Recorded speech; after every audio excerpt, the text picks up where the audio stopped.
Good evening, everybody. My name's Pablo Villegas.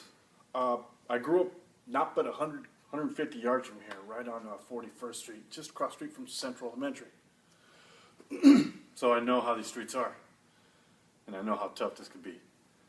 My mother raised us on a teacher's aide salary, and my father, well, he struggled every day to keep a job on a 6th grade education. See, he had to leave school in the 6th grade to go work for his family, which he had 15 siblings. So, we were familiar with tough, familiar with government aid and food stamps. My mom sometimes would feed us with just a one piece of steak and a can of beans. I mean, 4 boys. We ain't no little boys. We ate good. We tried to eat good.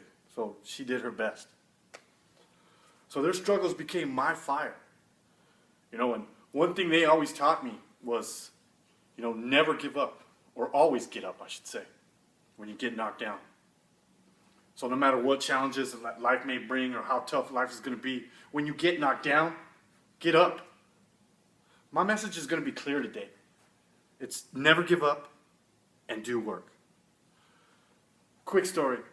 5 years ago, my dad passed away from diabetes, and really opened my eyes, really got me thinking and wanted me to take care of myself and just, be a healthier me, because I got a 4-year-old boy, gonna be 5, and I want to be around for him. So I get on this health kick, and I start taking these CrossFit classes. I don't know if you guys are familiar with CrossFit, but man, it's like every workout in one. So it really kicks your butt. But so they introduced me to this race. It's called the Spartan race. It's a 8.5-mile race with 15 obstacles. I ran 5Ks before, and I ran 10Ks. So I thought I was in pretty good shape, and I thought I could do this. And also I've been taking these CrossFit classes, so man, they've been pushing me, and I'm ready to go. And so this course, again, I can do this. It's 8.5 miles, 15 obstacles, designed by a retired Navy SEAL. So it's tough. So, we're with our group, and we take off. It's our moment to go, and that gun shoots, and man, I'm running with my pack, and we're good. And a few of my friends, I pass them up, they pass me up. Before you know it, we're all scattered, we're everywhere. We're all running at our own pace. First mile comes, and then we have to crawl.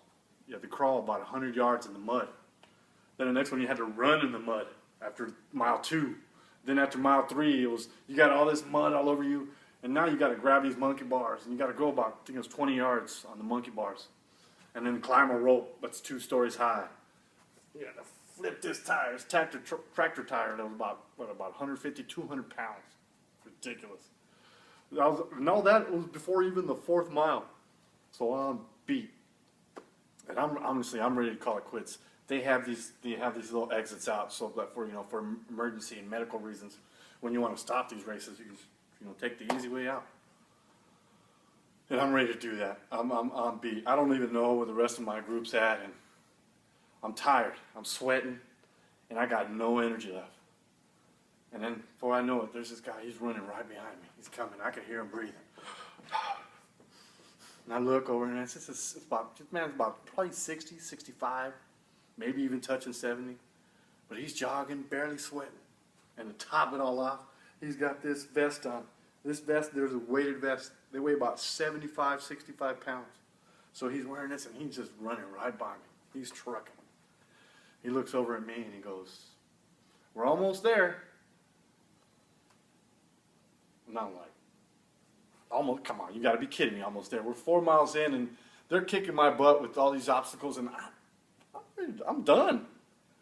But I see, man, this guy, he's trucking.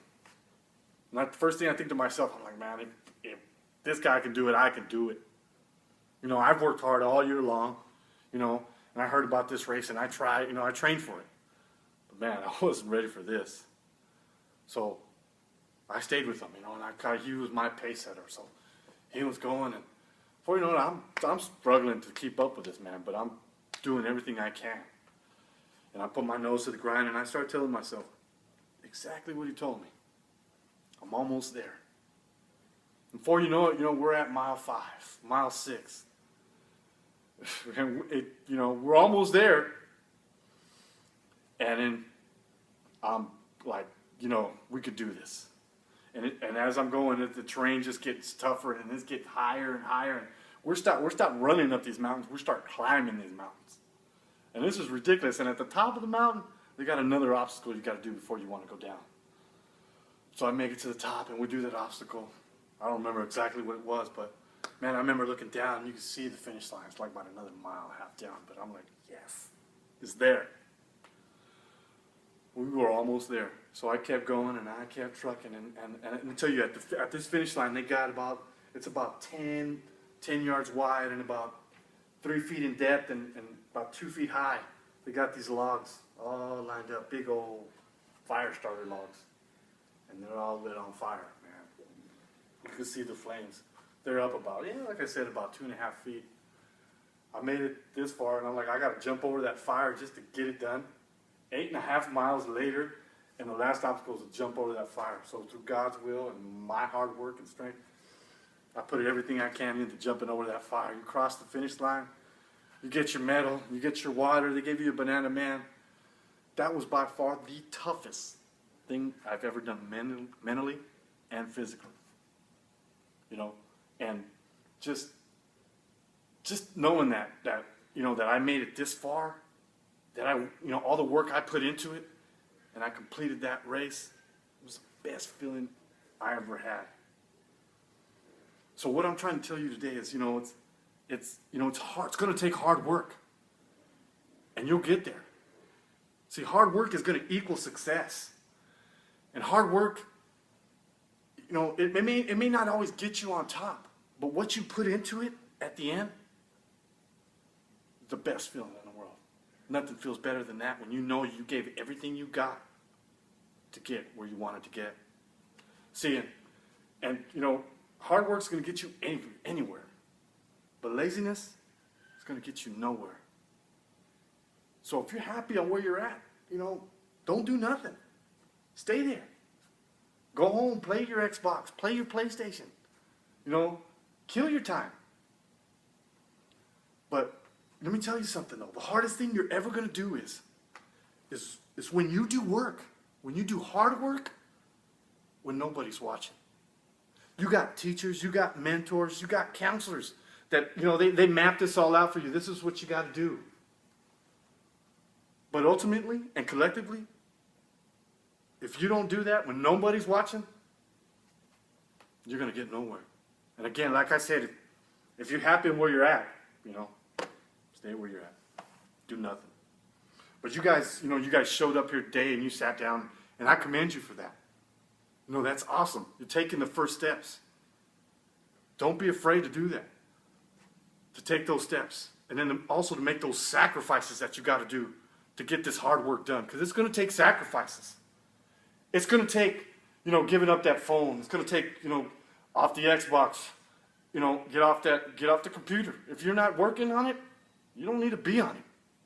There's 24 hours in a day, and it's what you do with those 24 hours that's going to make it count. It's going to get you where you need to get. So something I remember that was left in me, and one of my favorite motivational speakers is Eric Thomas, and it's one thing he mentioned that sticks with me very well. It goes something like this: like sacrifices to be able at any moment to give up who you are for who you strive to be. Don't be afraid to make those sacrifices to get where you need to get, because you will get there. Hard work does equal success. Don't stop. Don't be afraid to do work. Thank you.